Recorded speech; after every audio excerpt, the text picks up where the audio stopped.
Hi అండి. మేము ఎప్పుడు కూడా తిరుపతిలో బొత్తాయి జ్యూస్ తాగాలంటే ఇక్కడే తాగుతాము. నిజంగా చాలా అంటే చాలా అద్భుతంగా ఉంటుంది. స్వయంగా చేతులతోనే తయారు చేస్తారు మిక్సీ పట్టకుండా.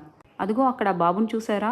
ఆ బొత్తాయిలు తీసి అక్కడ ఒక మిషన్ లాగా కనిపిస్తుంది కదా, అందులో వేసి చేత్తోనే కష్టపడి తిప్పి జ్యూస్ అయితే తీస్తాడు. ఆ జ్యూస్లో విత్ షుగర్ కావాలన్నా వితౌట్ షుగర్ కావాలన్నా స్వయంగా చేతులతో తనే కష్టపడి చేసిస్తూ ఉంటాడు. నిజం చెప్పాలంటే ఈ అబ్బాయి చాలా గ్రేట్ అని చెప్పాలి. ఆ విషయం నేను ఆ అబ్బాయికి చెప్దామని చాలాసార్లు ట్రై చేశాను. కానీ తనకి తెలుగు, ఇంగ్లీష్ 2 కూడా అర్థం కావట్లేదు. మనం ఇంట్లో ఒక్క గ్లాస్ జ్యూస్ తీయడానికే చాలా కష్టపడుతూ ఉంటాం. అలాంటిది రోజంతా కష్టపడి రాత్రి 10 గంటల వరకు కూడా స్వయంగా చేతులతో తిప్పుతూ జ్యూస్ తయారు చేసి అమ్ముతున్నాడంటే నిజంగా ఎంత గ్రేట్ కదా!